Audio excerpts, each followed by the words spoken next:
Good afternoon, everybody. I'd like to call this meeting to order. The City of Belleville acknowledges we are meeting today on traditional territory of many nations. We recognize and honor the historic relationship of the Indigenous peoples to this land and acknowledge our shared obligation to respect, honor, sustain these lands and the natural resources within them. We recognize all First Nation Métis and Inuit who call Belleville their home and support the need for cultivating a strong relationship with them. We look forward to fostering a path towards reconciliation and show respect for the Indigenous peoples who first lived and currently live on this land where we now all reside together. Please remain standing for a moment of reflection from Doug Irvin, our clerk. May we be worthy custodians of all that has been entrusted to us. Help us to be concerned only for what will promote good government. May we bring to our council chambers minds that think and hearts that feel, always having respect for others, so that we may serve the people of our city in a helpful manner and for the good of all.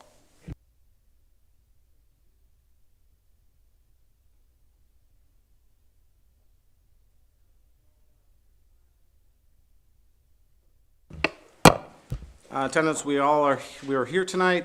I need a motion disclosure of pecuniary interest and general nature thereof. Councillor Kelly? Oh, no, you don't have one. Okay, sorry. Okay, approval of minutes moved by Councillor Kelly for the November 25th meeting, seconded by Councillor Chatton. Discussion from the minutes. All in favor? Carried. Just before we start deputations, I just want to make a little bit of an announcement here tonight. It's kind of a bittersweet announcement, but we have somebody from City Hall, one of the most passionate employees I've ever met, that's retiring. So I'm going to center him out tonight. It's Perry DeCola from our Environmental Services. Perry has been with us for 31 years. This man knows water like I know whiskey. That was a joke, Perry. But if you've never been on a plant tour, there's 30 days left. I'm sure that Perry would love to show you the plant, the pride that he has in it. We could probably actually charge you for the tour that he does. I had a summer student follow me one day, and I had about an hour and a half to kill. And after the hour and a half, we had another half an hour with Perry. It's about a 2-hour tour, and it's very passionate. So I recommend if anybody wants a tour, and council or anybody, get to the water plant. Your jokes will be missed, Perry. Some of them I laughed at, but most of them I didn't. No, you are funny. So I not only consider you an employee, but you've become a close friend. We've been together now 3 years, and I was with you for 8 years. And you always had the knowledge. You're so passionate about teaching. When you were here with the course, I've never seen passion like that before, Perry. We're going to miss you, council. In general, you've guided us over the last 3 years. I had 8 with you, and you never, if you didn't have an answer, you always got it to me quick, Perry. I felt like you always had my back, and I do really appreciate that, Perry. So with that, I have a certificate. Best wishes on your retirement for 31 years of service, Perry. So.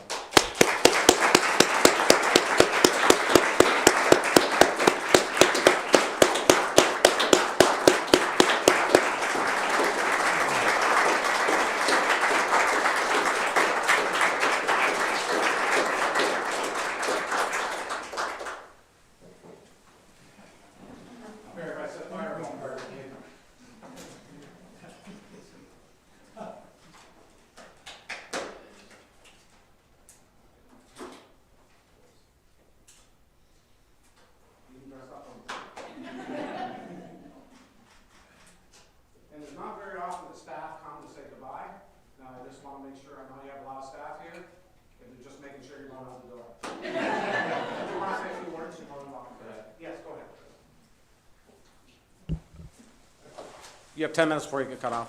Yeah. I never cut you off. So, those of you that know me know that I'll be brief. Preface. This speech is divided into 5 parts with subsections in each part.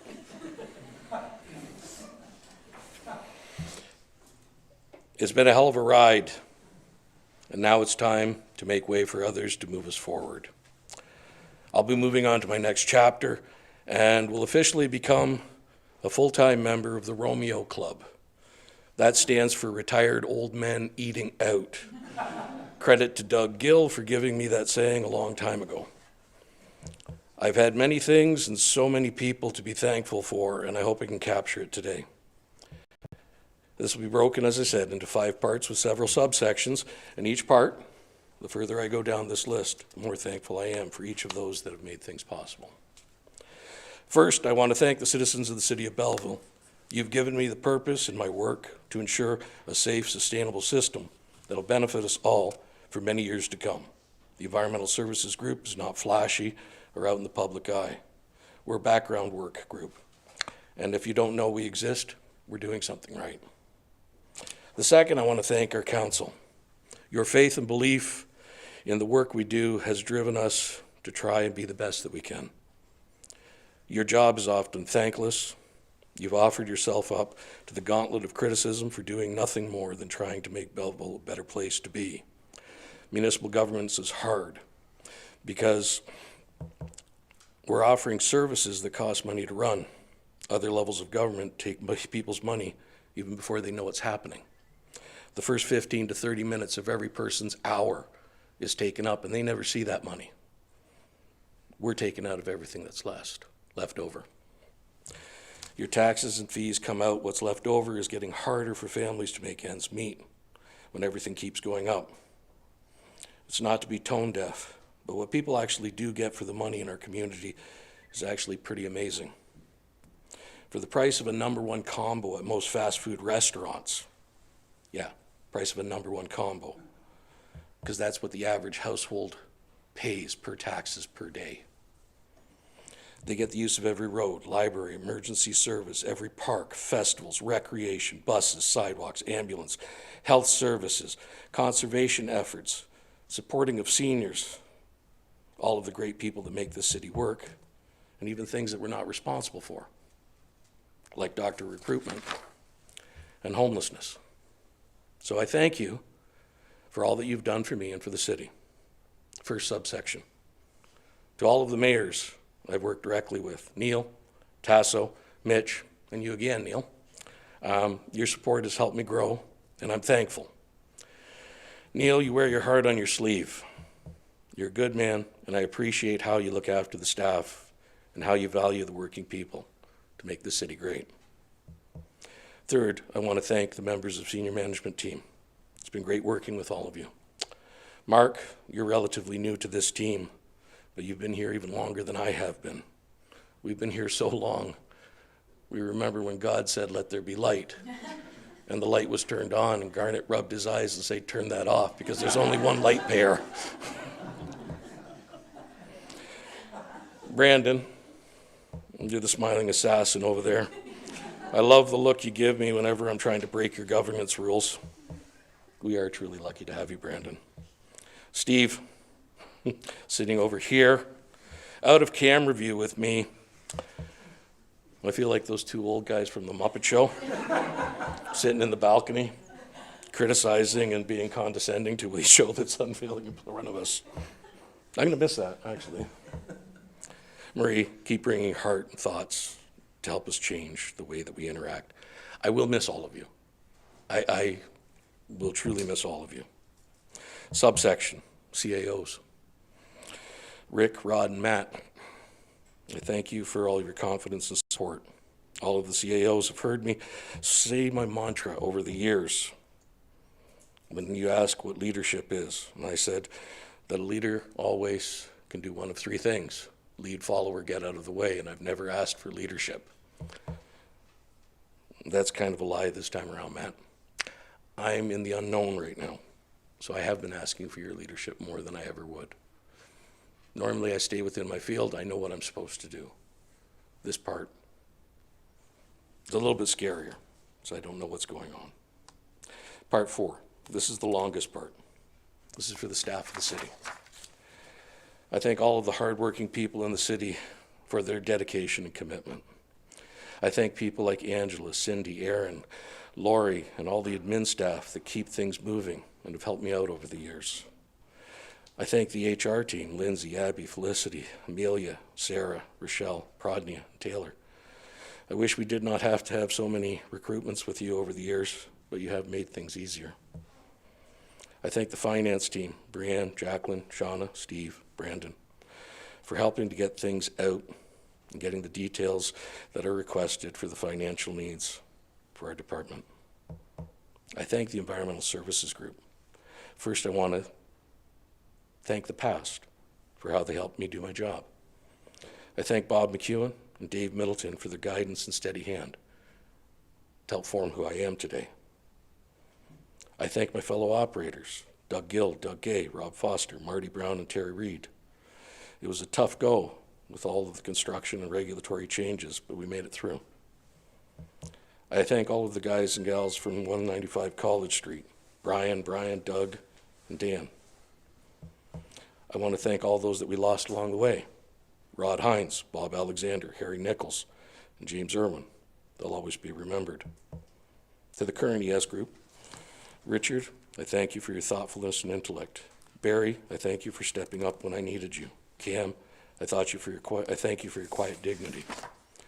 To all the young engineers that we have, Aziz, Tyler, and Olivia, you will bring new energy and ideas to the way that we work, and our futures look bright. I thank Chris McEwen, Chris Coyle, Darren Luciola, and the collection and distribution staff for being there at every hour responding to the needs and calls. I thank a couple of people specifically, Steve Gordon, Doug Short, and Carl Cronkite. They're pains in my butt, but they've always kept me honest, and they ask questions that are hard, so I thank them for helping us move along. To the plant, Joanne, Leanna, Greg, Dean, Riley, James, Amy, Chris, and Jordan. I thank you for making our water safe. Your work is truly thankless. Only a select few have any idea how hard your task is. As someone who's done your job, it's unrelenting. 24 hours a day, every day of the year, no weekends, no holidays to shut down to allow you to be with family. Someone has to be there every minute, so it's hard. So I thank you, and you have my respect. To Sheila, thank you for being the heart and soul of the plant. Words do not express my gratitude. To my work daughters, Allison, Kim, Becky, Sarah, Amanda, and Olivia, I'm thankful I got to watch all of you grow in your working careers, and I'm proud of all of you. You have so much to offer, and you'll do amazing things. Keep making me proud. To my friends, I've made some along the way, but I'll keep on the outside. Pete, Brad, Rob, Bob, Joe. I look forward to breakfasts and making fun of each other for years to come. Last of the staff I want to thank is Kevin Cardinal. You're as close to a brother or a son as I've ever had. I'm proud of you, and I'm proud of what you've become, and the future looks bright for you. Never give up, Kevin. The last part is the most important part. It's the most important part of my life, and if I have any chance of breaking, it's going to happen now. I want to thank my incredible wife, Kathy. Without her, I would not be who I am. You believed in me when no one else did. You picked me up when I was down. You gave me hope and light when all I could see was darkness. You gave me faith and love, and there's nothing I can do to even come close to repaying that. I'm forever in your debt, and you're the reason I want to get up every day, your smiles and laugh, and the love that sustained me. You put up with me all of these years and supported me, even though work drew me away from home for many nights and holidays. So thank you. I'm nothing without your love and strength. The stuff that you gave me and continue to give me. I hope not to be an alien in the kitchen when I'm done here. And I hope we have another 50 years together. I thank everyone for the opportunity that I've had. But it is time for me to move on. So I thank you all.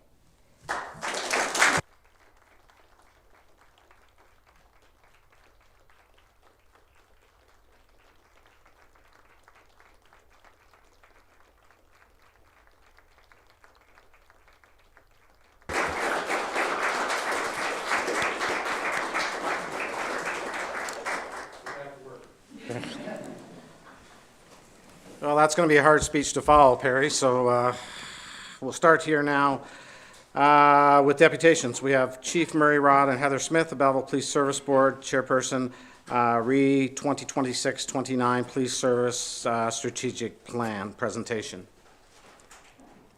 Good afternoon, Heather. Hi, thank you, Neil. Congratulations, Perry. Well done. That's quite a career. So, good afternoon, Your Worship, Mayor Ellis, councillors, staff, media partners, and community members in the audience. Thank you for providing us with the opportunity to inform you about our Belleville Police Service Strategic Plan for 2026 through 2029, the way forward. This plan represents collaboration at its best. It has been shaped by the voices, insights, and lived experience of community members, partners, and members within the service. I'll add one further note that the Belleville Police Service Board took on the project after receiving 3 quotes for service ranging in cost from $30,000 to $80,000. We used a model provided by the most comprehensive of those selected providers, and we involved our full board, senior leadership, and constables Brittany Blake and Ben Walden, who've had experience in statistical analysis and validating survey results. We asked for support in developing questions for our roundtables and town halls, and Jill Raycroft from the Chamber, Brandy Hodge from United Way, and Sandy Ramsey from the Centre for Workforce Development assisted with those questions or helped facilitate roundtables. The process behind this plan was thorough and inclusive. It included external and internal consultations, review and consideration by the Police Service Board and senior leadership team, collaboration to identify key areas of focus and priorities, review with stakeholders across the community, then the design and publication phase, and a commitment to quarterly progress reviews, which will ensure transparency and accountability moving forward. This has been an extensive process, as it should be. A strategic plan carries great significance for our members and for the community we serve. It takes us into the future.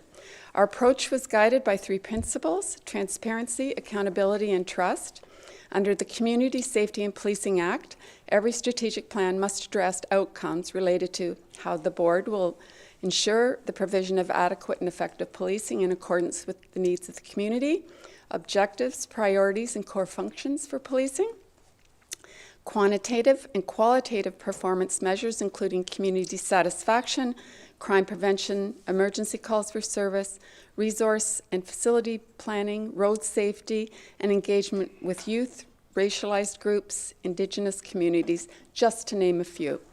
Our plan aligns with provincial expectations and local priorities to ensure modern, responsive, and compassionate policing for Belleville. We engaged with residents, local organizations, schools, business owners, Indigenous partners, social service agencies, and members of our media. Across every conversation, a consistent message emerged. People care deeply about this community and about the relationship they share with their police service. From those consultations, several clear themes stood out.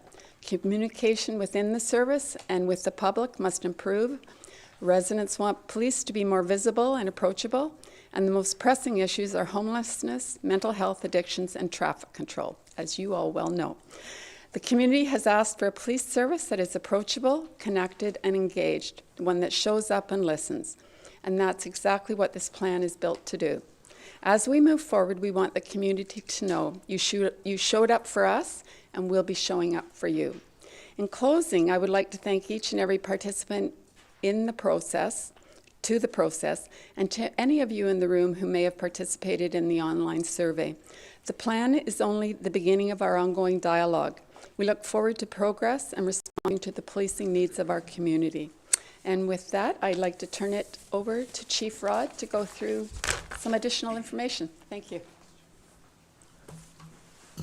Thank you, Chair, Your Worship, members of council, colleagues of the City of Belleville, colleagues of the Belleville Police Service, all assembled.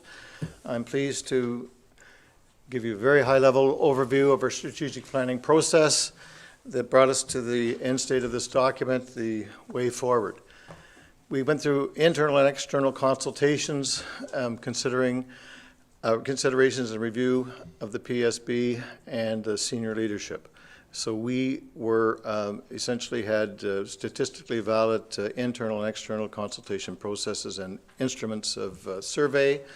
We asked simple questions like, what do you want and need from us, and we will go back and tell them what we want and need from them. We talked about what strategies and processes and systems would bring us to strategies that would make us effective, efficient, and compliant with all legislation as we move towards a more modern approach to policing in Belleville. The process was collaborative in every area. We focused on priorities. We reviewed with key stakeholders of all sectors, as the chair has mentioned. We designed and published this document that you've seen now in hard and e-version. And we have a process of ongoing evaluation and quarterly checks to make this a living, behavioralized document. We started off with the intent to be performance-driven, and that was individual officer performance, divisional performance, and ultimately organizational performance. So these are the numbers that sort of explain who and what took place. It was 110 internal members surveyed, 774 external surveys, roundtables included 78 participants. There was 111 people at a chamber breakfast that kicked it all off, 23 town hall participants, and 24 drop-in center participants. The issues were, as we have spoken, police visibility, partnership and outreach, mental health, addiction, response and support, recruitment and staffing, obviously an internal priority, training and development, an internal and external imperative, and internal processes and workflow optimization. So basically, you spoke, we listened, and these are our marching orders for the coming 4 years. The vision was revisited, and it was shrunk to something very easy to remember and to keep us very focused on collaborative community safety. We always harken back to Sir Robert Peel, who said, the police are the public are the police. We can only be as successful as the public will allow us to be, and the degree that they'll participate in phoning us if they need us and standing up to provide evidence as required. Our mission has been basically the same, again pared down a little bit just for behavioralization by our members, but it's to protect and serve with integrity, working with our community to build a safer, stronger future. Our values are leading with integrity, engaging with respect, acting with professionalism, and delivering service excellence. And the motto remains unchanged, partners with the community. So when it was all said and done, the three major priorities are collaborative community, safety, engagement. The issue is that in the previous meeting I was at here, we were asked about being proactive as reactive as opposed to being reactive.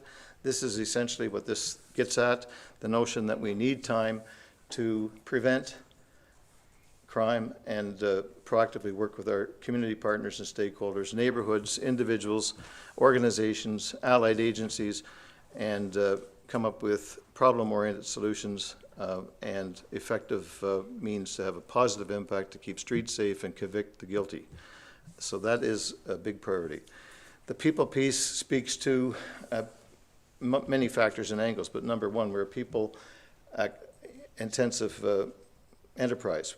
People are phoning us because they have a problem or they're a victim of crime, and we're sending people who are normal citizens with great responsibilities, specialized equipment and training, and they are there to solve the problem or refer them to somebody who can. We're an organization like any other that has a culture that may be functional or dysfunctional or needs improvement or needs to evolve, and we're aware that we need to be committed to a culture of constant improvement, continuous improvement, and growth and learning, and we have to build capacity. So we are making sure that we have redundancy built in and competencies and capabilities so that we can sustain the organization over time, and succession plan internally without interruptions in our service delivery. And operational excellence, because of the tempo of our operation, and everything in this life gets partial attention. We are focusing on operational excellence with a mantra about being brilliant at the basics and owning our own quality at every step of the organization. So it literally starts at the intake of a phone call at the communications center or at the front desk or wherever an officer would intersect with a person of the public, and every step that any of our members or civilians would touch, so that we have positive outcomes and have the maximum impact and always in compliance with the legislation. So with commitment comes cost. We've developed this with the community, for the community. We're delivering this plan requires resources, people, technology, and funding, and community safety is not free, but it is essential. And you've had a chance, no doubt, to read the document to make sure that we are accountable internally and externally, one with the other, and to council, to the community. We will be doing these quarterly. This is just an example of what we will be doing, but it's definitely a measurable, transparent, and accountable progress update. We'll do this each quarter. We'll report back on how we summed up at the end of each year along this journey, and we will be reporting out progress, improvements in performance and outcomes, and we'll be asking our community if they are seeing and experiencing those improvements. And that is a very high-level overview, and I'll be prepared to answer any questions. Thank you. Any questions? Councillor Carr? Mayor, thank you, Chief. I have some questions maybe for you, but certainly for the board chair, since it's a board-approved document. Your one slide, I'll get into the process, and I got a couple questions on the actual document itself. The strategic planning process slide that has that kind of more narrowed focus down to the design and publish. Review with key stakeholders. Section 39 of the Community Safety and Policing Act makes it clear that there has to be defined groups that are consulted. Can you just explain, because you're obviously would have had a draft by then, can you explain how that review occurred and who those key stakeholders were? Yes, it was school boards, the business community, council was invited, neighborhoods, everything that's prescribed in the standard was ticked off. And we had a community within community consultation that involved Sir James Whitney and the hearing impaired people. It involved the Canadian Forces. It involved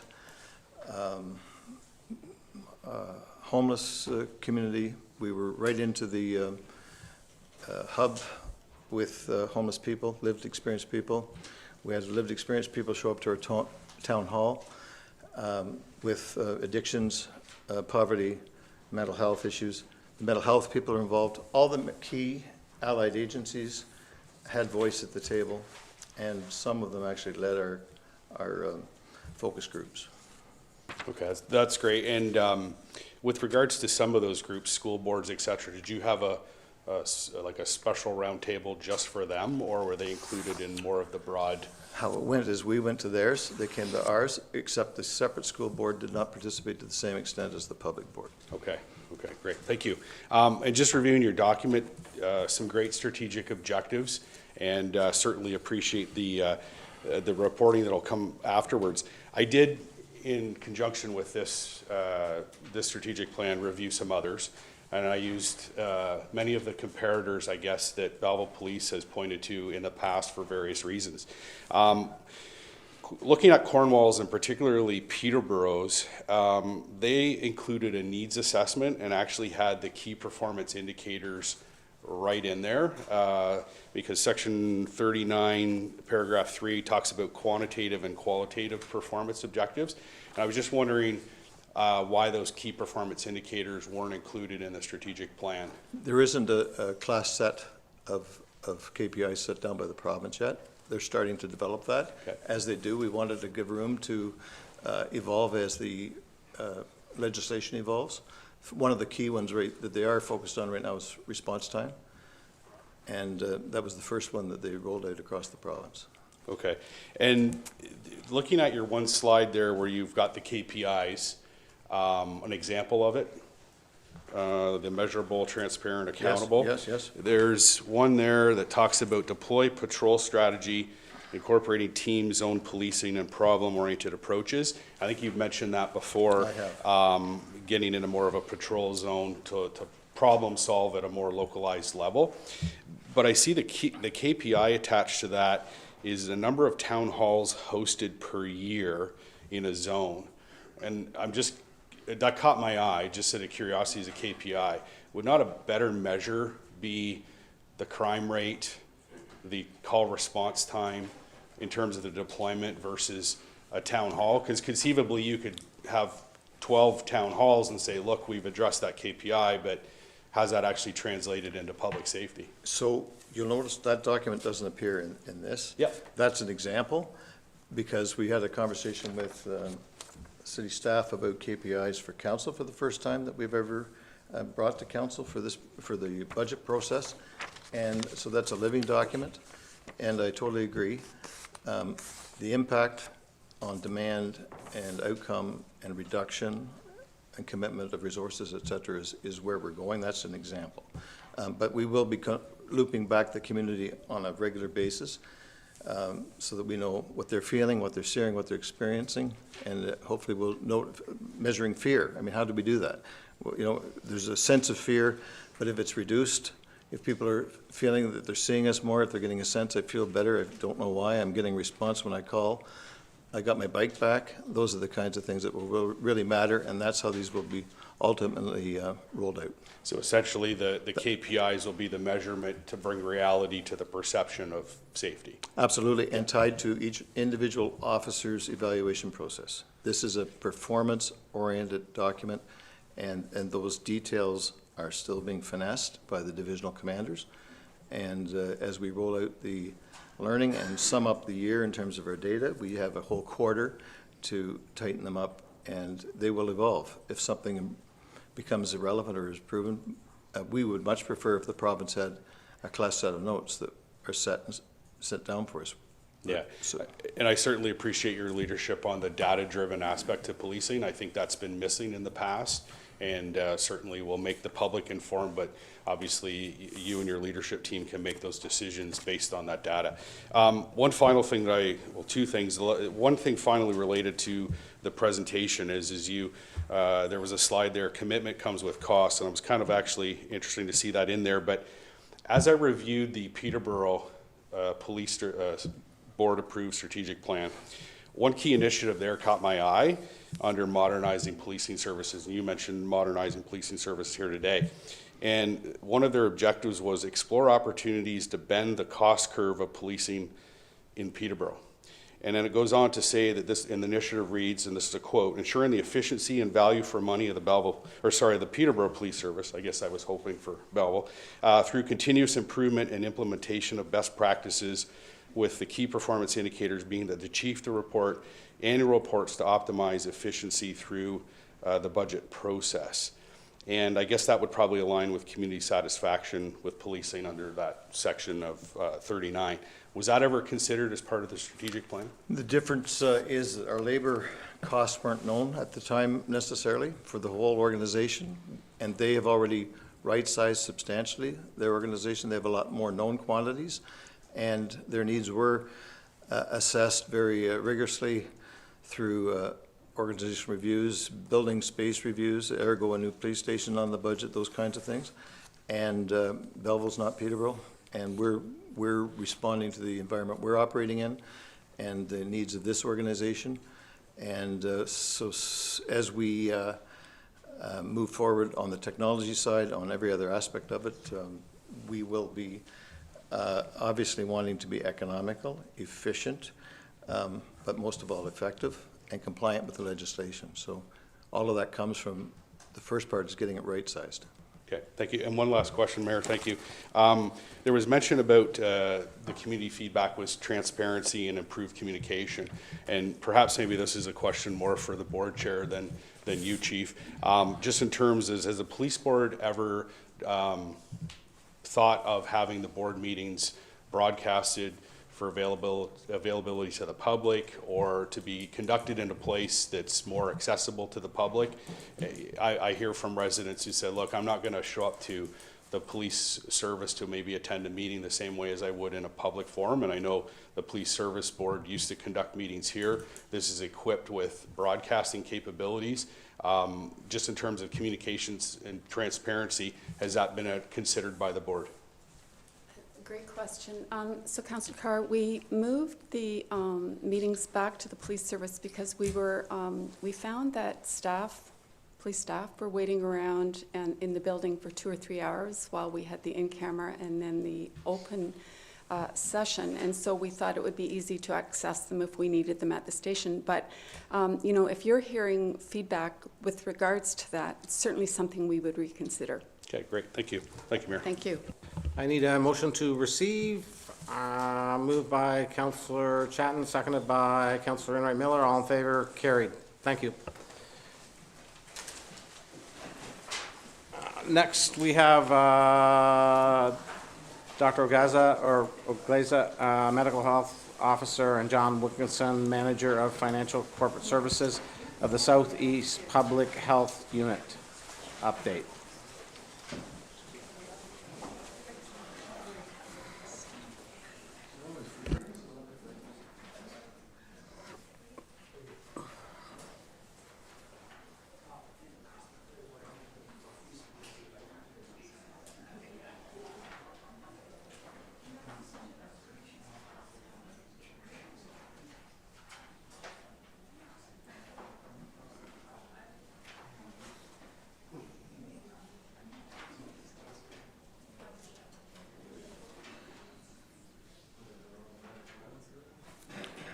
The floor is yours.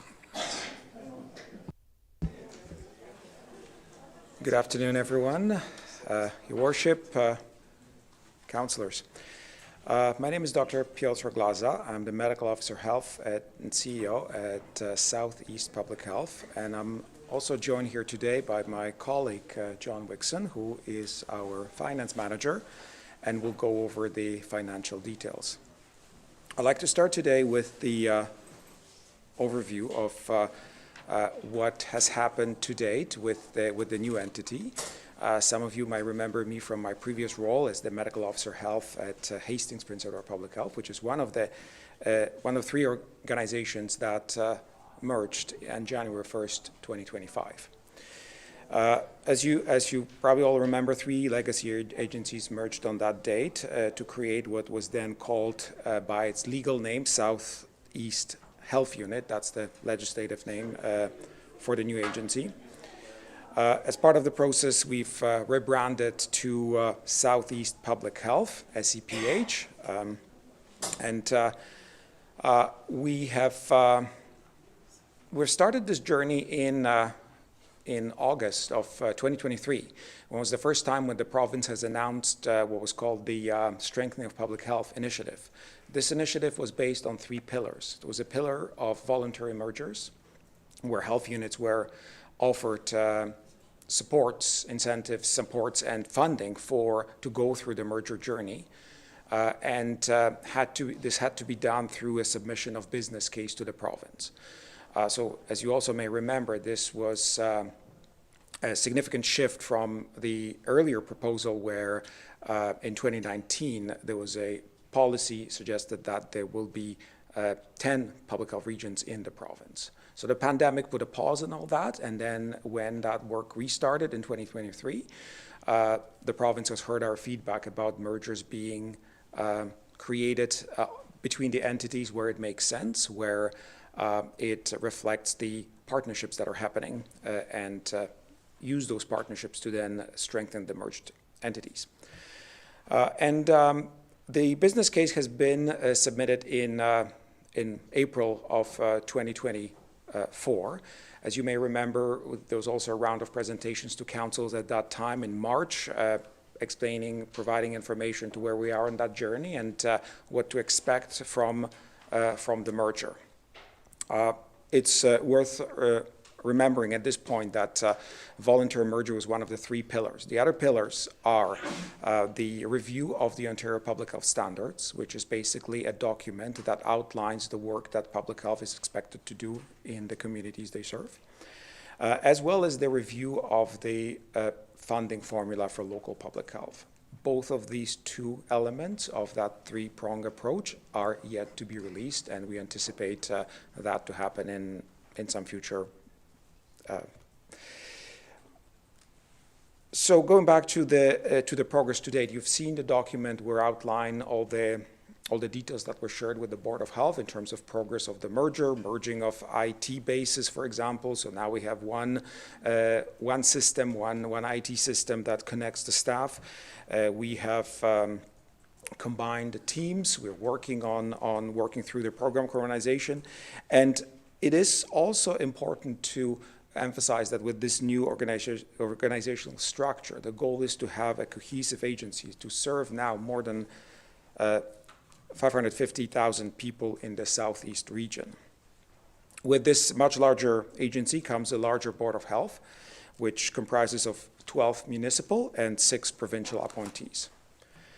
The new agency has 490 staff and 23 volunteers. It covers a region of nearly 20,000 square kilometers, and geographic coverage that includes the following municipalities, starting with the city of Belleville, city of Brockville, city of Kingston, city of Quinte West, county of Frontenac, county of Lennox and Addington, Hastings County, Lanark County, Prince Edward County, town of Gananoque, town of Prescott, town of Smith Falls, and United Counties of Leeds and Grenville. Along with this larger coverage area, larger complement of staff and population to serve, this health unit has also moved from the previous budget of under $20 million to the new budget of nearly $48 million for 2026. So it's important to note that although the budget is larger, contribution of municipalities are still based on population. And when we go to that part, John will provide an overview how this looks like and how the board decision to date resulted in those contributions.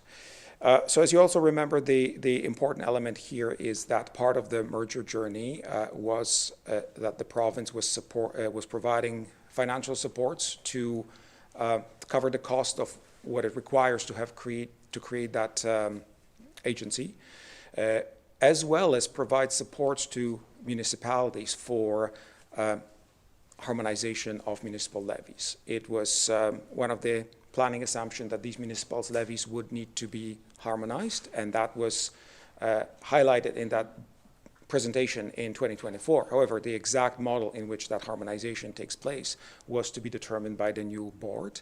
And again, part of the discussion and presentation today will be walk you through that journey, how that process played out over the past year. So with that, I'll pause and I will pass the floor to, with your permission, to my colleague to go over the financial details. Thank you. I was just wondering, you got a whole deputation, you're not going to go page by page, were you? Like the No. Coles notes type thing, because we're... Coles yeah. notes. Okay, perfect, go ahead. Alrighty, well, thank you, Dr. Oglaza, and thank you for having us here. Alrighty, so for this particular slide, the next couple slides are really, again, just summary points from information that's been shared with our board throughout the year. If you want, you can go to the Get the Full Packages. The URL is just at the bottom there. But as Dr. Oglaza said, the key is all 3 came together. They were all contributing at different rates on a different per capita rate, and we had to harmonize on a per capita rate. So that's really Q1 is setting everything up. Q2, we started thinking towards the future. And in April, we came together with some projections going out to 2030. Those projections indicated significant deficits as we move forward. We'll get into those slides in a couple moments. Q3 is really where the decisions came in harmonizing on a per capita rate and setting a target funding split as we move forward. And we'll move over here to sort of This particular slide, this is where we started, again, at the beginning of the year for the 2025 budget, as we came together as one whole unit. As Dr. Oglaza said, our OPHS standard was about $49 million. Overall, we have about a $60 million budget per year. This is the different funding splits per legacy organization. So you can see they were different. On a harmonized level, it's about a 70-30 split. So if you do look at our material, we often refer to that. However, legacy HPE was at a 74-26 funding split, which means that the province contributed 74% of the monies used for our mandatory programs, while the municipalities contributed 26%. This here is what we presented in April, again, thinking out to 2030 around our future funding deficits and shortfalls. Because let's face the reality, if our expenses are going up at a higher rate than our funding, we project deficits, and it just compounds over time. So by 2030, we're projecting a deficit in the range of $12 to $15 million. Shortfall was $1.5 to $2 million per year, again, that compounding over time. At that point in time, the board gave a recommendation breaking that deficit into 3 different buckets. So you'll often hear us refer to the $5 million buckets, $5 million coming from municipalities, $5 million through merger efficiencies, and $5 million coming from new funding opportunities. And we'll refer back to that in a few moments. In September, the board came together and set a target funding ratio, or a target funding split of 67.5 to 32.5. So again, currently we're starting out at approximately 70-30, and over the next 5-6 years, we'll get to that different funding ratio. When the board came together to harmonize the per capita rate, it really meant that for some municipalities in 2025, they had over-contributed, where some other municipalities had under-contributed. However, fortunately, this next slide here, we were allocated a pocket of money through this merger funding for about $4.3 million. And so any municipality that was underfunded or under-contributed, it came out of there off the top. Then the board decided how to allocate the rest of the $4.3 million. The numbers are there. City of Belleville was allocated in total about $627,000. About $156,000 was used up by the underfunding. Remaining was about $471,000 for future years to offset municipal levies for future years. So that's a positive. We get into our 2026 budget projections. Again, as Dr. Oglaza said, we're about the $49 million and change there.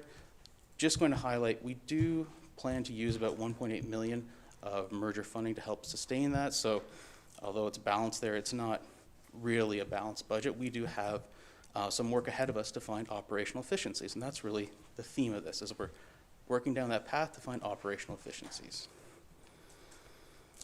This here is just really showing the difference between what was originally invoiced to the different municipalities for 2025 versus the new harmonized per capita rate in 2025 versus what will be invoiced in 2026. It does show some large increases for some of the municipalities, and we're just being transparent about that. So a request kind of from city staff was to think about our funding projections and basically recast them with our new information. So our original cast was in April. We have new information in September, October for 2026 and onward. We've recasted them. Some great news. As far as the $5 million buckets from the municipalities, we really appreciate that. By 2030, we're projecting to hit about 70% of that bucket, so that's a positive. And so far in the last 6 to 12 months, we're already projecting hitting about 40% of that $5 million bucket for operational efficiencies. Still more work to be done in 2026 and future years, but we're well on track for that. The last bucket for the new funding, that will go hand in hand when we get more information, as Dr. Oglaza said, about the new funding formula and the funding formula review from the province. So that will be in later years that we start to tackle that bucket. Again, this is around future levy increases, and we're setting a range here. So again, we're expecting finding more operational efficiencies, but there is a range of what we expect the future levy increases to be. So the range could be between 3 to 9% as we start to really move forward in those later years, 28, 29, 2030. We're recommending for city staff and planning, suggestion of around 7% range of increases year over year. But again, that's contingent on us finding more operational efficiencies, which is our plan to do as we continue to move forward. So I'll stop there. That was pretty quick. Open to questions. Okay, questions, starting with Councillor Wright Miller. Thank you, Chair. And thank you both. The presentation was very informative and very thorough. Just, I have a twofold question. The mention of the 15.6 million deficit in 2030, and you've outlined that there's three buckets, 5 million each to kind of fund that deficit. Have you looked beyond that to fund the deficit? First question, and can you confirm, have you looked for any further deficits past 2030 and what that might look like for you? Thank you. Okay. The second part of that, we've kind of stopped at 2030 because the reality of this is if you're projecting your expenses to go above your increases to revenue or funding, it'll be the same results, about a $1.5 to $2 million increase in deficit per year. So we've kind of stopped there. There's a lot more work to be done. Newly created January 1st, 2025. So we're getting our feet underneath us as we move forward. And sorry, the first part of the question?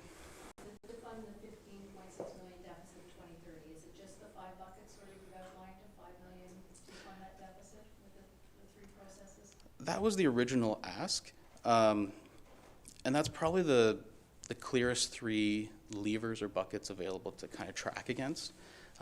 Again, the operational efficiencies, that's within the control of the Southeast Public Health Unit, so that's definitely one that we'll focus on. The one regarding municipalities, I mean, that's why we're here working with our partners and talking about that. And the new funding one, it's a little trickier because when you go out and seek new funding or grants, it's not free money. It comes with its own costs. So we have to be very strategic as we pursue those opportunities not to increase our cost load. So that's why that will be the one we focus on later on, after we have more information from the government, the provincial government, around the funding formula review. Is that? Thank you. Yes, that's great. Questions? Councillor Henderson?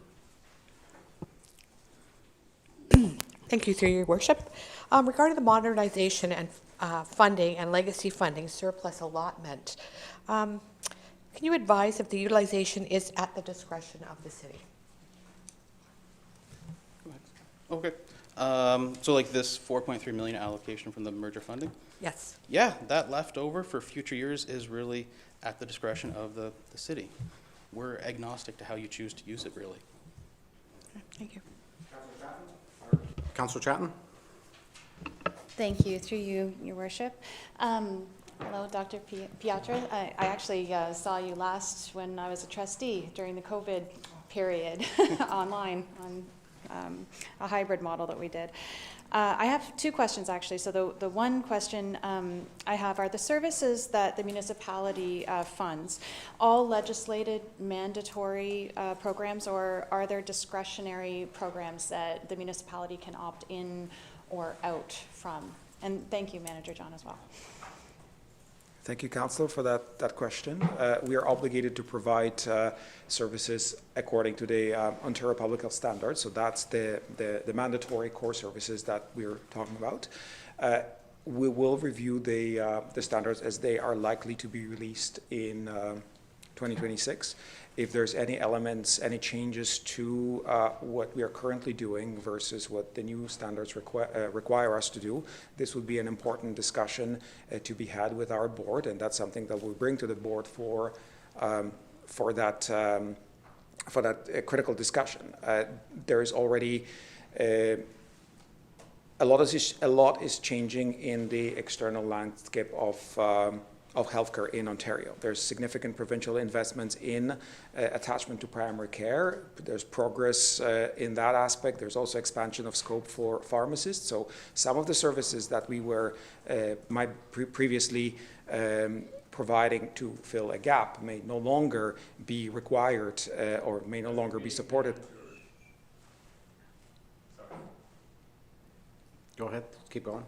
So some of the services, if they are no longer required, if there's no longer support for this direction in the Ontario Health Standards, that would be a discussion whether we need to continue that investment or whether we need to change the approach and really link the clients to the services available in the community rather than duplicate any of that work. Right. Excellent, thank you. Also, and forgive me, I'm just not very familiar with the legislation surrounding this, the new merged public health, but are you required by legislation to carry any kind of a safety net or reserved fund so that if we do face another kind of pandemic, that you have that to fall back on to fund some of the agencies that depend on it? The amount that we would need to carry for as part of the reserve fund, it's based on the best practice for what the organization of this size needs to continue its operation. If there were some contingency, if we needed to replace a roof on the building due to some natural cataclysm or things like that. So that's something that we had these assessments done for the legacy organizations. We're reviewing that as part of our work for the new merged entity, and that will determine what's needed to sustain our operation in case of a contingency. But that work has not been completed yet. Okay, thank you very much. Councillor Brown? Thank you, Your Worship, and thank you. It's good to see you again. My focus is really on page 15. Get right to the end, to the story.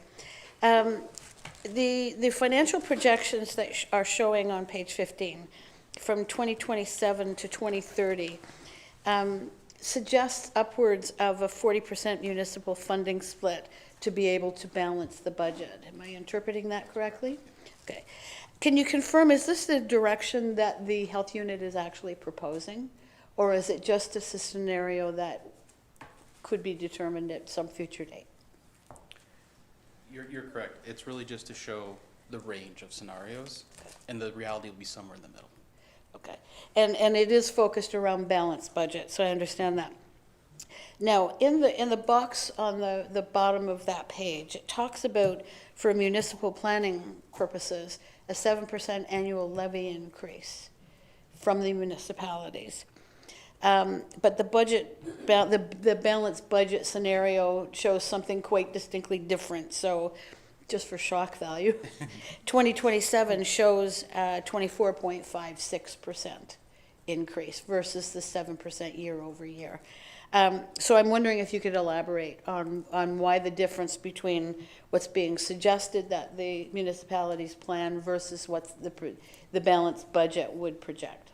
Perfect. And it is a little bit candidly for shock value to show the range. There is still work to be done to find efficiencies within the health unit, finding those operational efficiencies. And that's really the caveat to this. If we were to stop looking for those today, yeah, that shock value is kind of what we'd be looking at. That's not what we're proposing at all, or talking towards, or planning towards. We are still looking to determine, do we have the right staffing mix? Do we have the right allocation of resources and all of that, so that we can bring down those costs? We want each dollar utilized as effectively and efficiently, regardless if it's with us or with other agencies. We heard some great conversations tonight about other budgets and such. Like, that's the reality. You can only spend dollars once, so we want those used as efficiently, effectively as possible. So we have work to do, and that's really just to highlight that truthfully. And then my next question, so the jump in 2027, the shock value number, is due to merger stabilization. It's the funding that's been available to try and stabilize. With this no longer being available, we see this large number, but wouldn't that suggest that stability has been achieved at that point? It seems to me we're hearing that we're going to start looking and hopefully stabilize, versus where the funding scenarios project is that if the funding runs out to support stabilization, it would seem to suggest we should be stable and looking at normal ongoing operation. So I'm wondering if you could elaborate on that as well. So it's a little bit of, I'd say both sides of it sort of thing. Like, again, we're still in that process of identifying all the different opportunities, but you are right, we will stabilize at some point. But again, it gets back to the whole, if our expenses are increasing, not at crazy rates either, 4% is a pretty reasonable rate to increase at, and our funding isn't keeping up with that, then yeah, we would look to municipalities to help cover that gap. The reality is approximately 70% of our funding does come from the province. And right now, for 24, 25, and 26, they've committed to a 1% year-over-year increase. We don't know if that will continue as we move forward. So it's really, again, trying to balance that scenario. So my final question.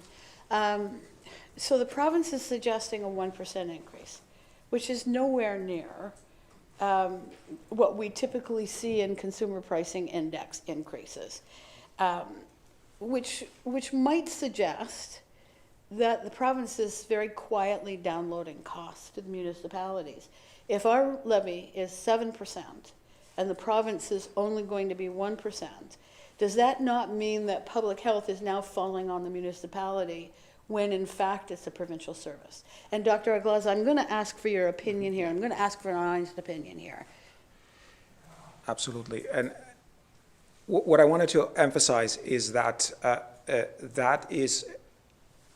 that process or that mechanism, that trend, is actually has been happening for some time now. We have seen that before, where budgets would be either, or this provincial grant would either be frozen, or provincial grant would be increasing by a small amount.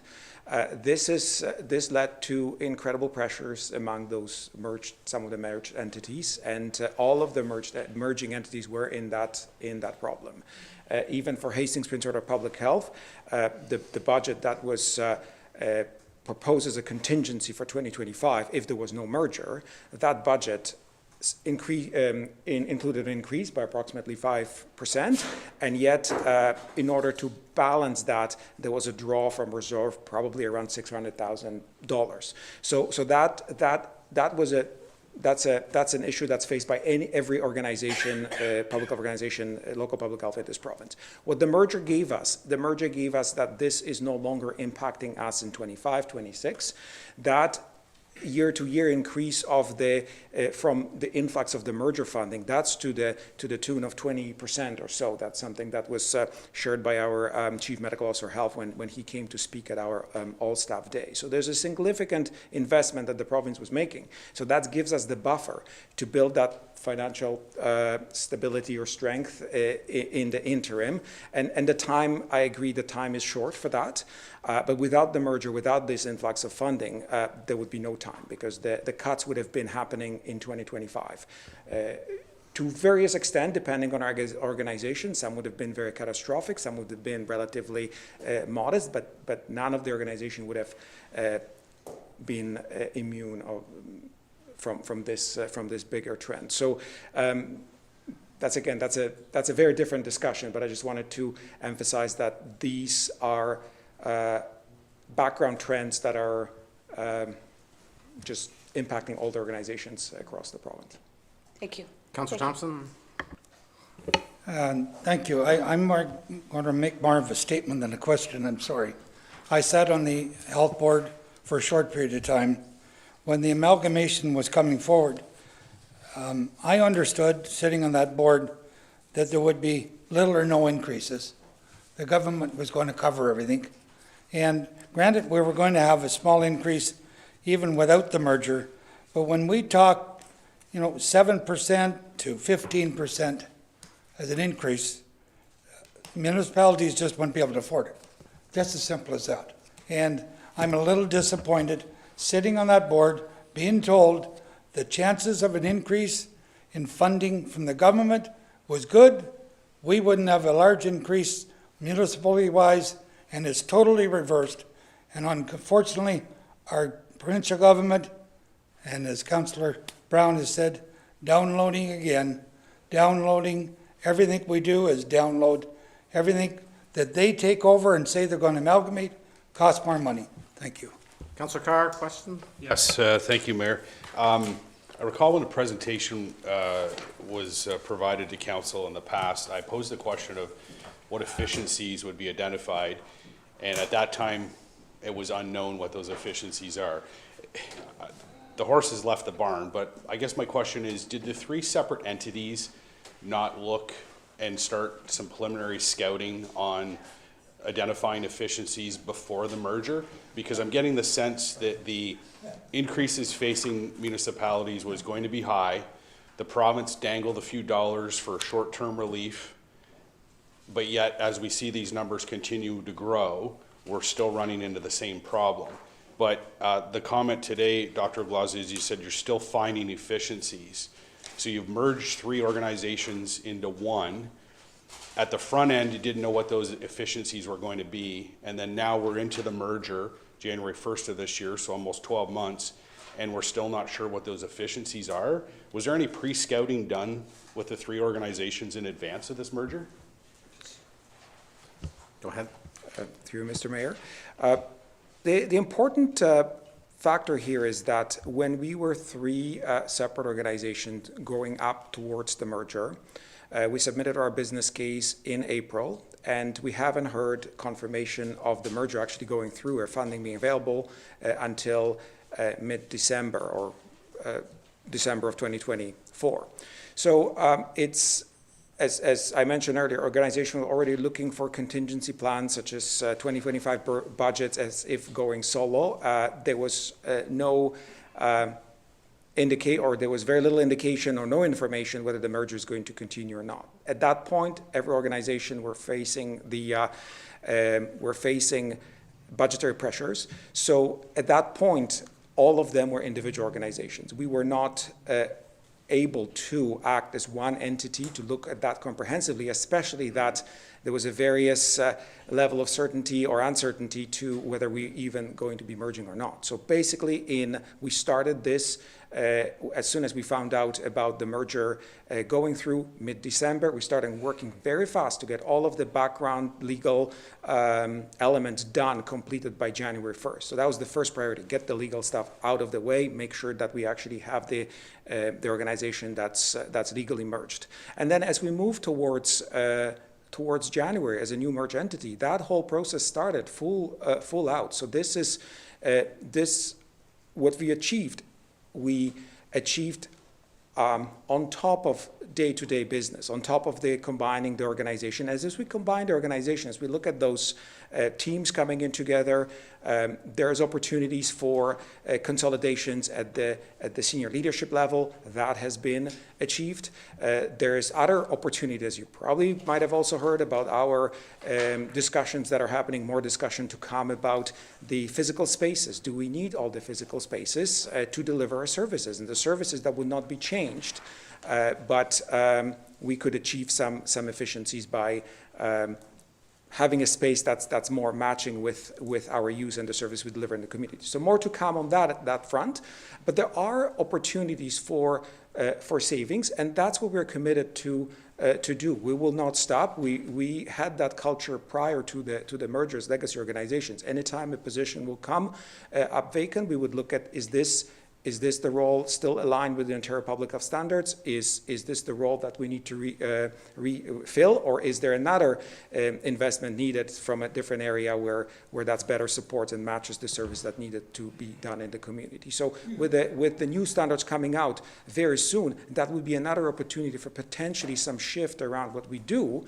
to exactly match the anticipated role of local public health. That direction of the new standards, what we anticipate, is moving away sometimes from those individual level services to more of the population level and work that we do to improve population health in general. So there's some very specific things and the direction that I anticipate from the standard that will trigger more discussions about our role and what we do. And with that, there might be reinvestments. There might be reinvestments when you will see that value that public health brings on a population level that only we have that unique role within the system. You have a variety of partners who can do individual level services, and that landscape is improving. But only public health looks at that bigger picture, and that's what we will deliver. We'll make sure that the dollars that we receive from the city, from municipalities, are used appropriately to cover that core work that public health has to do. Thank you. Do you have another question, Councillor Carr? Yes. Okay. So in essence, what you're saying is that the commitment is to find more efficiencies to reduce the costs and then maximize the service delivery to the community for the public health focus. Is that in essence what you just said? That's correct. We are committed to deliver on that core public health. Okay, my last question is that are there any current or planned layoffs as a result of this merger or any workforce adjustments? Not at this point. Okay, thank you. I need a motion to send this to staff for a report, I think would be Councillor Henderson, seconded by Councillor Chatton. Discussion, all in favor? Carried. Thank you for coming out tonight. I need to now to go into Committee of the Whole at 5:12 with Councillor Henderson in the chair. Moved by Councillor Sue, Councillor Carr, all in favor? Carried. Thank you.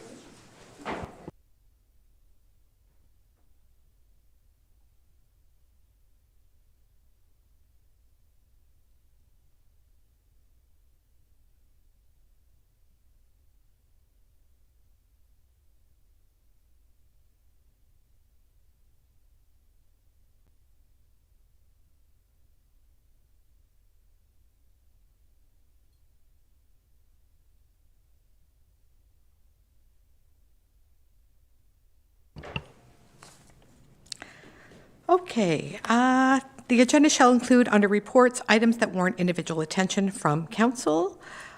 8A1, monitoring approved official plan and zoning bylaw amendment applications related to residential construction between 2021 and 2025, APS-2025-45, that monitoring approved official plan and zoning bylaw amendment applications related to residential construction between 2021 and 2025, report number APS 2025-45, be received.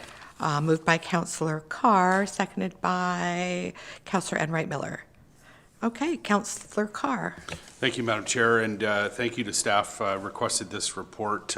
Just to get an idea, as you know, chairing planning and other members here that are on planning committee, we approve a lot of applications, and then some come to fruition and others don't. And it's interesting to see that you know, in subdivisions, there's a potential units of 1,495, and then collectively, over 2,100 units are potentially available to be built based on approvals, but no building permits have been taken, but zoning applications and official plan amendments have been completed. I think this is just a good news story to demonstrate that our planning staff is doing exceptional work to get these approvals out there, and I know that the local home building community has always been very eager for the city to get moving on approvals, and we've done that. And then here we have a number of significant developments that are sitting idle, and when you look at the attachment that's there and a couple of the subdivisions, there's a couple of large apartment buildings proposed, one at 421 Dundas Street West, for example. That application was approved in 2021, desperately needing housing. So hopefully the individuals that or companies that have put in these applications could get building. Thank you. Any other comments, questions? Seeing none, all in favor? That is carried. Okay. On to 8A2, short-term accommodation bylaw set fines. The resolution reads that pursuant to the manager of bylaw enforcement report number MBECS 2025-36, short-term accommodation bylaw set fines, council approve the proposed set fines under the Provincial Offences Act for the short-term accommodation bylaw, and that the appropriate documentation be submitted to the Ministry of the Attorney General for approval. Okay, moved by Councillor Brown, seconded by Councillor Kelly. Any questions or comments here? No. Seeing none, all in favor? Thank you, that is carried. Let's see here. 8A3, traffic bylaw set fines. And the resolution reads that pursuant to the manager of bylaw enforcement's report number MBECS 2025-39, traffic bylaw set fines, council approve the proposed set fines for parking related offenses under the Provincial Offences Act for the traffic bylaw, and that appropriate documentation be submitted to the Ministry of Attorney General for approval. Moved by Councillor Chatton, seconded by Councillor Sue. Any questions, comments? Okay, seeing none, all in favor? Okay. Thank you, that's carried. So 8A4, Parks bylaw set fines. And the resolution reads that pursuant to the Manager of Bylaw Enforcement's report number MBECS 2025-41, Parks Bylaw set fines, council approved the proposed set fines under the Provincial Offences Act for the Parks Bylaw, and that the appropriate documentation be submitted to the Ministry of Attorney General for approval. Do I have a mover? Councillor Chatton, seconded by Councillor Enright Miller. Any comments or questions? Councillor Thompson. Two questions on the use of charcoal or solid fuel portable barbecues, $350. So in parks, then we're not allowed to bring portable barbecues into parks to have a barbecue? Is that reading that correct? Yeah. Manager Hill. Through you, Chair. So it is actually part of the Parks Bylaw as a prohibition to use a fuel-fired barbecue like that without the applicable permit. So technically, yes, unless you have a permit. All right, second question. Disposal of personal garbage, does that fall under the parks, and is there a fine for that? Because we have a problem in our city, and I'm sure every city, where people take their personal garbage and put it down in the containers. If we get somebody caught doing that, what is the fine, and is there a fine? So through you, Chair, there is a provision that makes it a prohibition to dispose of household garbage within a receptacle within a park. Anything outside of the use of what is normally generated through a park. So like if you were having, like, let's say a snack, that's not something that we would really take issue with. However, if you're taking your household garbage from your house and putting it in the receptacle, that is an issue, but that is actually something that would be better covered under our land maintenance bylaw, because we have set fines for things like littering, which this would constitute that. So we'll cover that in a different area then? Yes. Because that is a problem. Yes. Okay, thank you very much. Any other comments or questions? Seeing none, all in favor? Thank you, that's carried. Okay, 8A5, sole source purchase of 2026 application of reclaimant, I guess that's how it might be presented. M00 2025-02, sole source purchase of 2026 application of reclamite. That in accordance with section 30-3 or .3, sole and single sourcing. Can I move as read? Thank you. Okay, yeah, there's lots there, thank you. Mover, seconder, Councillor Enright Miller, any comments, questions? Seeing none, all in favor? Thank you. Motion's carried. 8A6, consolidated fees and charges bylaw. The resolution reads that pursuant to report number DF 2025-16, consolidated fees and charges bylaw, a bylaw to establish fees and charges be prepared for council's consideration. Could I have a mover? Thank you, Councillor Kelly, seconded by Councillor Enright Miller. Questions, comments? Councillor Carr. Thank you, Madam Chair. Received an inquiry from some members of the public regarding some of the fees related to our recreational facilities, and through you to the Director of Community Services. Is some of our price increases having any impact on the usage of those facilities, or is demand continuing to be high? Through you, Mr. Chair. As always, we can always have more facilities during prime time. The prime time hours are the ones that are always in need. So we have not had any negative impact related to that. The fees themselves have not negatively impacted us as it relates to any of the usage due to the rates increase that has happened through the bylaw. Okay, thank you. Okay, Councillor Thompson.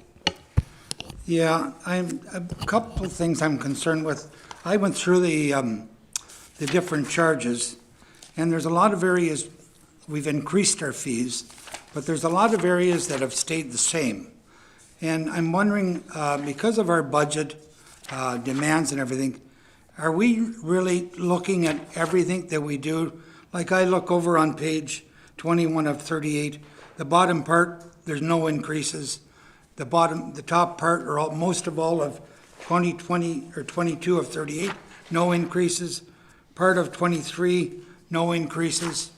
And 25 and 26, no increases, and so on and so forth. So, and what I'm trying to get at is, the other night I was at a function, somebody come up to me and asked me why the increases in a certain field. And I said, because we subsidize so many things in our city, and I think we need to be, some way get out to the public how much we subsidize the different areas in our community on what we use. It might be the recreation department, where we subsidize, but, over in finance, there's no increases in those. So we subsidize those to a certain fee. We don't get the true cost out of those. So I'm asking for staff, I'll approve this, but I'm asking the staff to really take another serious look at it before we do budget and say, is there other areas that we can increase some funding so it doesn't, our property taxes don't get affected as much as they are. Because we all know taxes are going to go up 5 to 7, 5, 6, 7%, and we don't want that. But if we are leaving fees the same year after year after year, I'm saying that some of these areas could easily have a 5%, 2% increase and subsidize our fees and lower our taxes. And also, I would like it if sometime, and I don't know whether it's proper, and I'm going to look for the CEO, is there any way that we can have to the public how much we subsidize each area of our city when it comes to, or is that asking, that's not even possible? This guy that nailed me at church the other day said, and I would try to explain to them how much we subsidize and why these fees have to be what they are. Okay. Yeah, okay. Through the chair to Councillor Thompson, certainly we can provide some information on rates of subsidization for various services the city provides. I don't think that's too high a bar to ask. And I assure you that we've asked all the departments to carefully look at the fees that we charge and the subsidization rate carefully as we approach budget. So we will look at them again as we approach budget again to ensure that we're charging an appropriate rate. Some of them have not changed because they are at an appropriate subsidization rate. We have targets for a lot of our fees and charges, and so some of them are close or at those targets, and we are cognizant of not getting above what would seem to be a reasonable rate of subsidization. But we'll look at them, and certainly your point is well taken. I think it is incumbent on us to look at those and make sure that we are charging the appropriate rate for those user funded portfolios. It is very important that we're cognizant of those. Thank you, CEO McDonald. I just feel that it's, if we're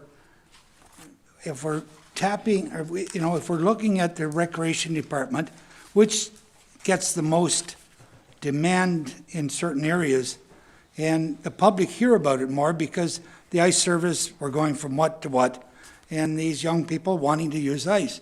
So, but when we get into the finance department and other areas, and I don't want to pick on every one of them, I just say, and I appreciate you saying they can relook at them, but I would really like to have a report so the public knows how much we're subsidizing, and not saying we shouldn't, but the public needs to know how we're subsidizing the different areas in the city of Belleville.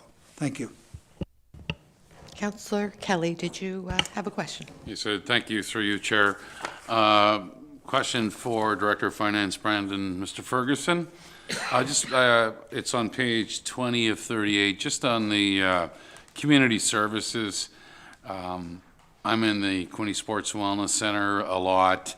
Are those marquee signs that we have, are those consistently have advertising on them? Because I see the big sign too can be like $3,200. Is that for a year, or is that a 6-month deal? What's the contract on those?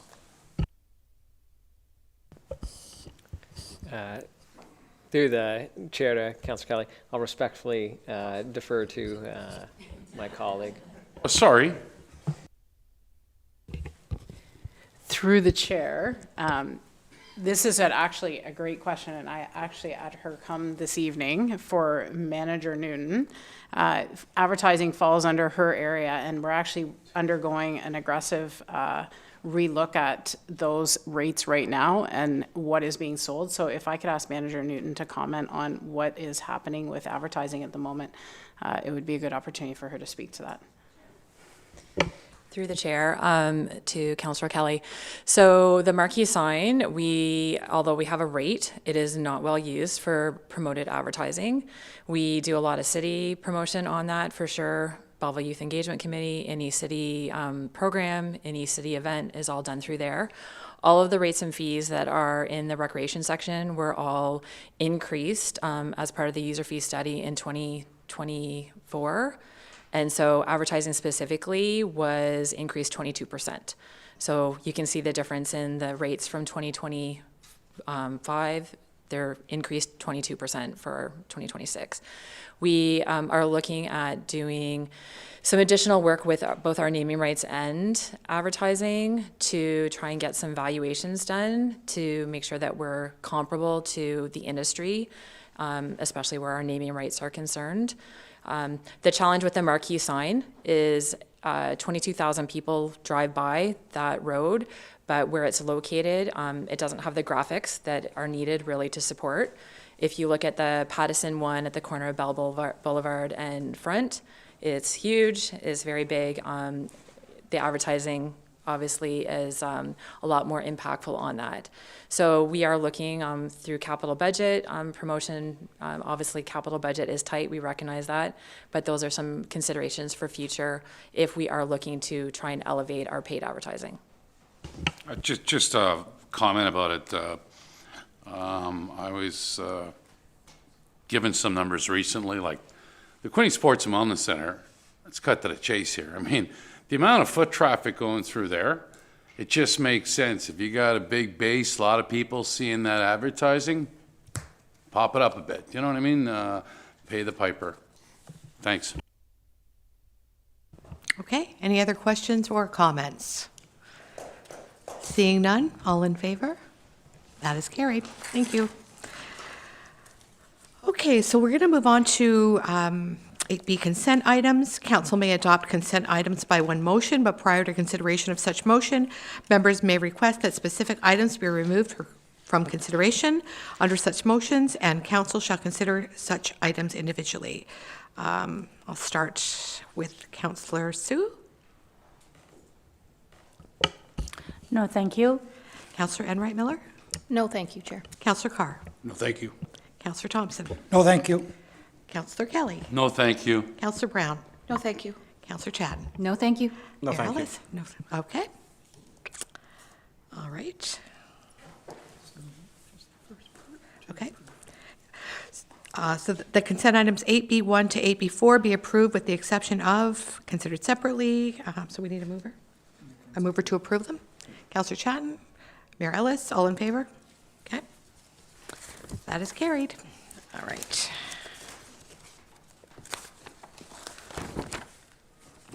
Okay.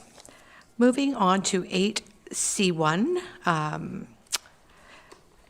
8C, council may adopt information items by one motion, but prior to consideration of such motions, members may request that specific items be removed from consideration under such motion, and council shall consider such items individually. And we'll start this time with Mayor Ellis. No, thank you. Okay, how about Councillor Chad? No, thank you, Madam Chair. Councillor Brown? No, thank you. Councillor Kelly? No, thank you. Councillor Thompson? No, thanks. Councillor Carr? 8C1A and 8C2A, please.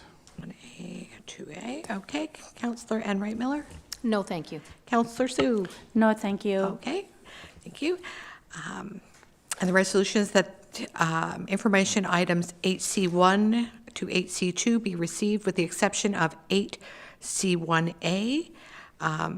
Councillor Carr moved that.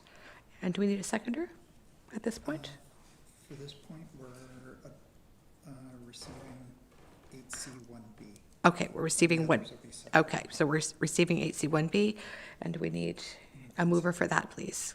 Councillor Enright Miller, Mayor Ellis, all in favor? Okay, that's carried. And 8C1A, Councillor Carr.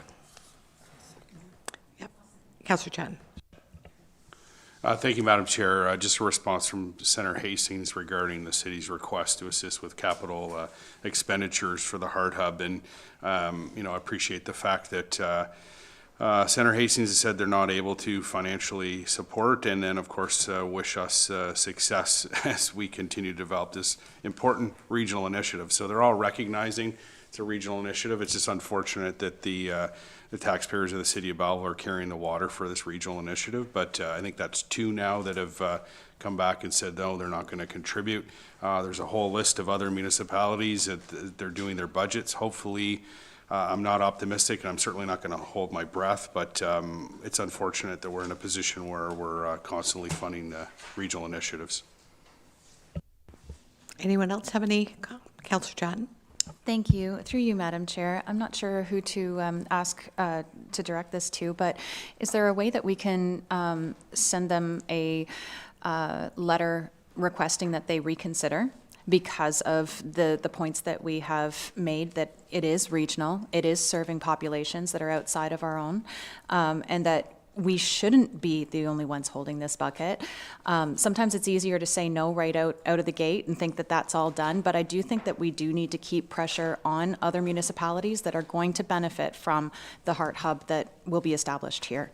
I don't think that it's a waste of time to resend and say reconsider, because this affects your residents as well.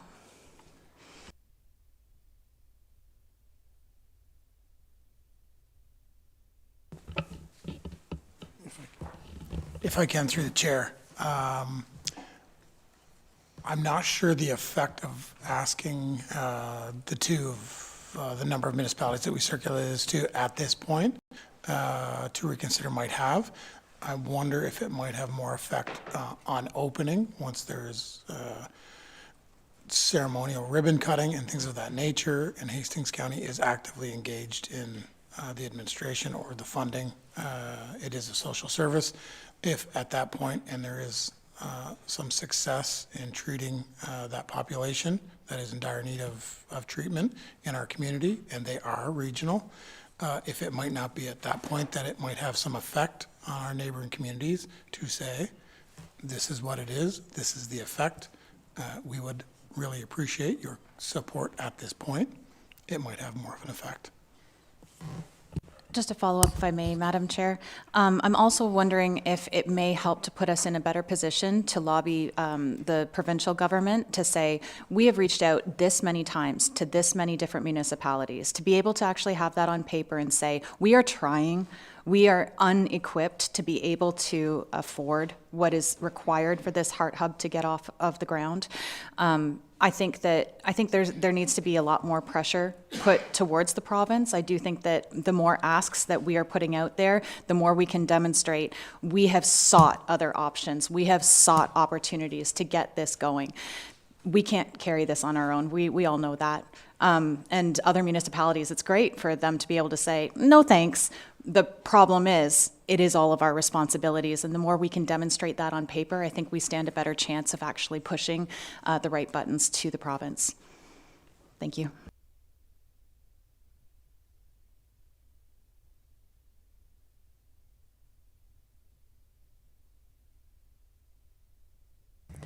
All right, so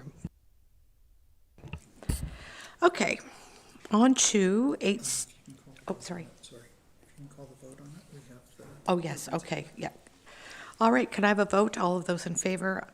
Thank you. Looks like it's carried. Yeah, it looks like it's carried. Okay. All right, 8C2, request support of the following letters of resolution. Township of Edwardsburg Cardinal Resolution, RE Ontario Community Infrastructure Fund, Township of Edwardsburg Cardinal Resolution. All right, was that Councillor Carr again? All right, and a seconder? Councillor Brown, thank you. Thank you, Madam Chair. Just briefly, I'd like to move that we not just receive it, but that we also formulate a resolution for the city of Belleville with the same language circulating to our MPPs. It has to do with the Ontario infrastructure funds, and like it's said all the time, the costs continue to go up, but there's the envelope needs to continue to increase based on consumer price index. And we heard earlier with the public health that the province is only looking at a 1% increase for public health contribution. That doesn't even meet that inflation standard. And with this OSIF envelope, if they don't adjust for inflation, then municipalities are going to continue to fall behind, which means then we're going to be taking money out of people's pockets to pay for the infrastructure in which the province is wanting us to access this fund in order to grow their Building Faster campaign. So I'd like to see us change the language, not just support it, but put a resolution out from council here to our MPPs and to the government. So Councillor Carr, you're asking for an amendment? Yes. Okay, all right. And Councillor Brown, you're okay with that amendment? Any comments, questions regarding that amendment? No? Okay, all in favor? Motion's carried. Thank you.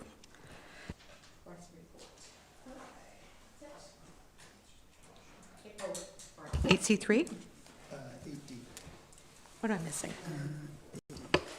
Oh, 8D, sorry, rise and report. The Committee of the Whole does now rise and return to council at 5:37, 5:36 p.m. Okay. Councillor Chan? Councillor Emmerich Miller, all in favor? Okay, that's carried. Okay, I need a motion that bylaw numbers 2025-191, 192, 193, 194, 195, 196, and 197 be read and passed. Moved by Councillor Chatton, seconded by Councillor Thompson. Discussion, all in favor? Carried. New business. Councillor Henderson, did you have your hand up? Thank you. I just want to ask some information on the Mayor's Task Force on Homelessness. I just had a few questions, either direct to staff or whoever might want to answer them today or at the next meeting. So today I noted under the bylaws 2025-193, a bylaw to amend 2023-09 to appoint members to boards, committees, special committees. There's no mention of the appointment of Councillor Thompson in that. So I guess what I'm asking is, has Councillor Thompson been appointed to that committee? Well, it'll be next meeting and council will have to approve that.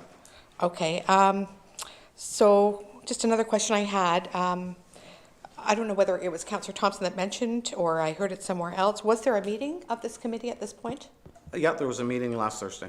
Last Thursday, okay. Was it an open meeting? Was it in camera? Was there? I let the clerk just talk to that. It was an open meeting. It was advertised and it was filmed and taped, I believe. So it is on the agenda back on the website yet? Through your worship, not yet, but we will be getting the recording up onto the website. Okay, so there'll be minutes provided to council? This is a different process with this. Okay. They are more meeting notes versus minutes. There's That will not motions and be recommendations. public and to Yes. council. Okay, thank you. That's it. Thank you. Councillor Brown?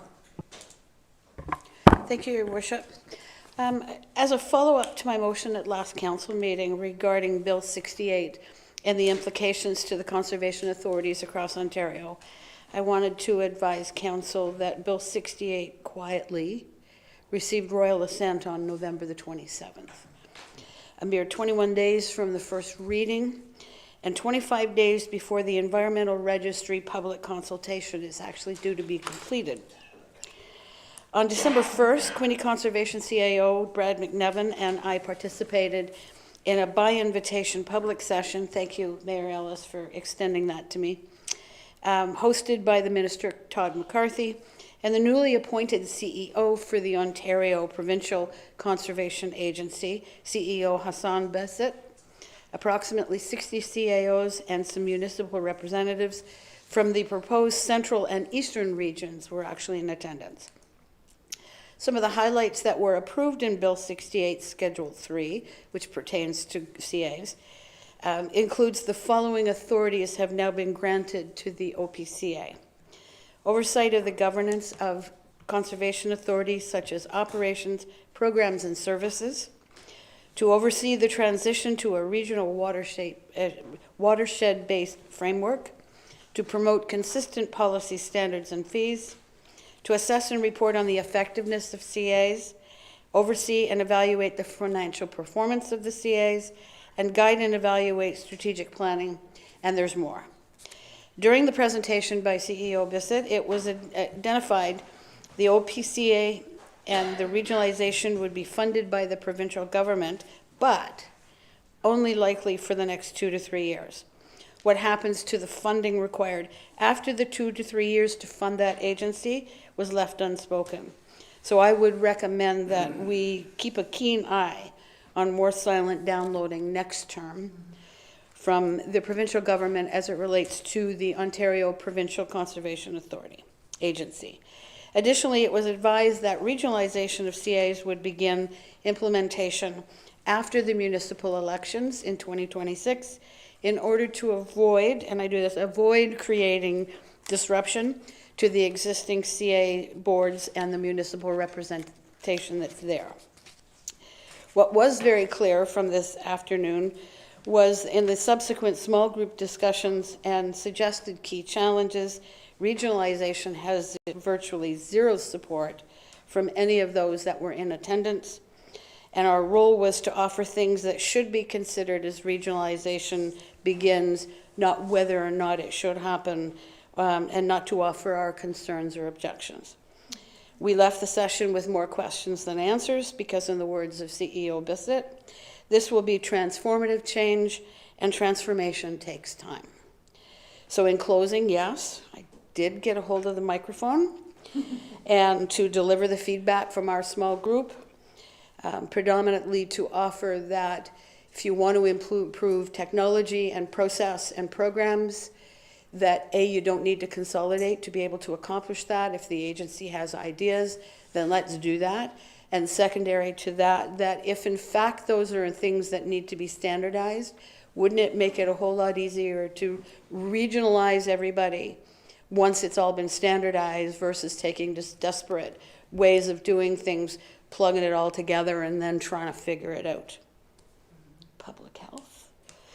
We really did leave the session with more questions than answers. I did also want to point out that during the session, after I had the microphone, I did have an opportunity to talk with the new CEO one-on-one about our concerns, our suggestions, and I was able to deliver a copy of the briefing notes and the resolution that was passed by our council the prior week right into his hands, and asked him, I said, look, I acknowledge it's going to be posted formally, but I really felt that it was important for him to understand what is actually going on in Quinte Conservation, and that maybe it's not as dire as they would suggest that it's going to be. Okay. Thank you. Councillor Kelly. Thank you, through you, Mayor. Most of us here, I think all of us sitting around the horseshoe, sit on different county level boards. And one of those boards that I sit on is long-term care. I'm the chair for Hastings County and the Centennial Manor in Bancroft. So how did we get to where I'm today to present this? About a month ago, I was in Bancroft at Centennial Manor, and I was with Kathy Plunkett. She's the administrator at Centennial Manor, and also Nancy Montenay. She's the recreational volunteer supervisor at the manor. So I said, if there's one thing that we could change as elected officials in long-term care, what would it be? And their answer together was improve vulnerable sector check. So it's affecting people getting jobs. They're losing jobs because they can't get it. It's tough to get volunteers to come into the long-term care facility in Bancroft. I will make it local, trust me. So I come back, I'm on the Family Space Board. Diane Beattie is the executive director here in Belleville. And I said, Diane, I've been hearing lots about this vulnerable sector check. Yes, it is a challenge in childcare. If we want to hire somebody in Belleville, if you live in Tweed or Madoc, you have to go to the OPP and get your vulnerable sector check. So then I reached out to education, and this is what I got from a superintendent. Her words, I asked, is it an issue to get a police vulnerable sector check? Yes, it can be an issue, and it's expensive too. If your name aligns with an offender, it can really slow the process. Parents and volunteers miss out on the activity because it takes weeks and in some cases months to get it. So having a little experience in doing my research, Kingston Police, 2 weeks. Belleville Police Service, 15 days. Peterborough Police Service, 21 days. OPP, they're now in a third party doing it, anywhere from 3 months and more. So let's say we have a student that goes to St. Teresa Catholic Secondary School and wants to work in Belleville, have an internship in a co-op program. That individual can't get that if they find somebody will take them in October, because they don't get the vulnerable sector check. It's a real challenge. So what I'm hoping that we can do to start the ball rolling, I had a conversation last week with Robin Jones. She is the president of AMO. She wants to move this in January. I'm hoping that we can send a letter to the Ministry of the Solicitor General, Michael Kersner, Minister of Long-Term Care, Natalie Cassandra Bashi, our local MPPs, Rick Brzee and Tyler Alsop, AMO President Robin Jones, and to all the municipalities in the province, and Premier Doug Ford. Like, think about it. You can't volunteer, our community's built on volunteers. It's costing us as students educational opportunities. It's costing people jobs. It's ridiculous. And the OPP, no shot at them, but they've put the vulnerable sector check to a third party. And it's taking 3 months plus, where police services locally are doing it in 2 weeks.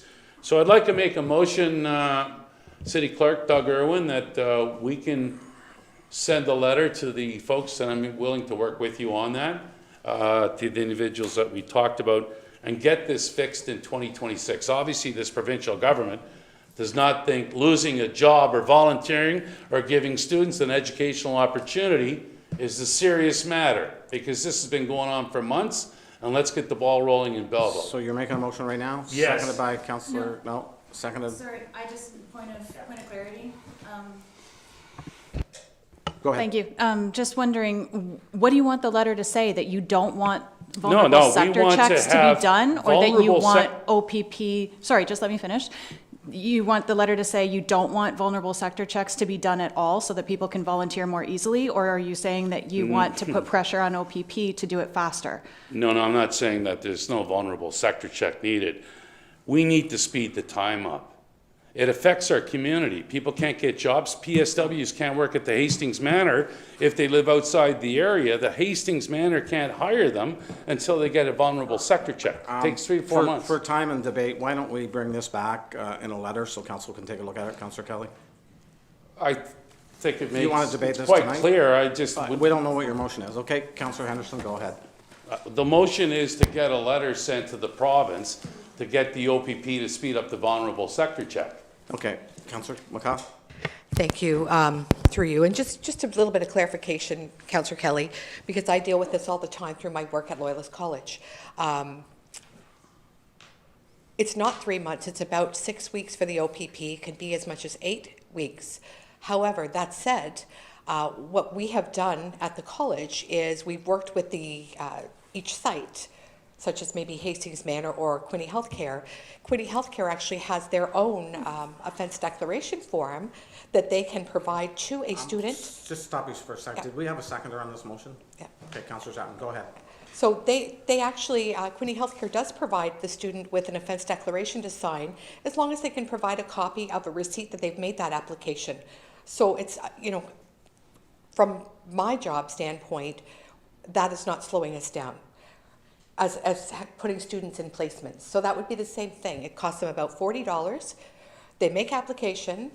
Yes, the OPP does have a third party, and it is way too long at 6 weeks, is what my experience has been. It's not been 3 months, it's been 6 weeks. Belleville Police Service, it's been as quick as a week.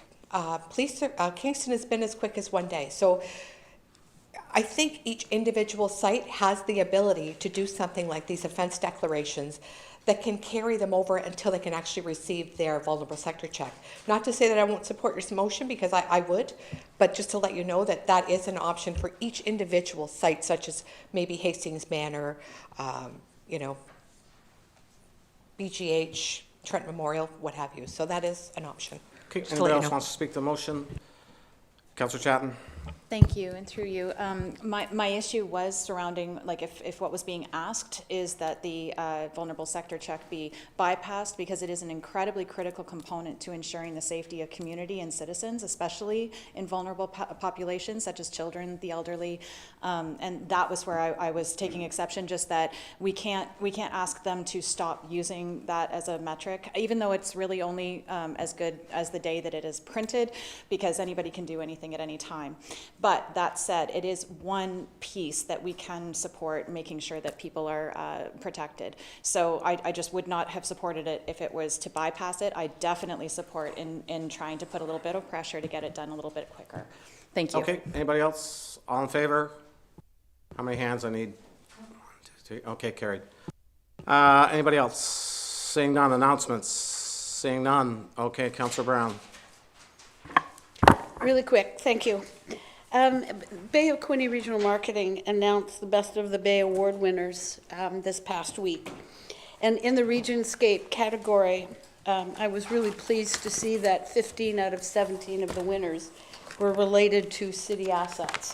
So I just wanted to extend my congratulations to the Parks Department, to the Community Services Department, and to Glenmore National Historic Site for the being named Best of the Bay in the Regionscapes category. So congratulations on all of that.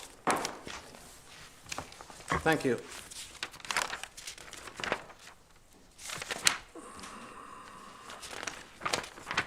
Okay, with that, I need the announcements.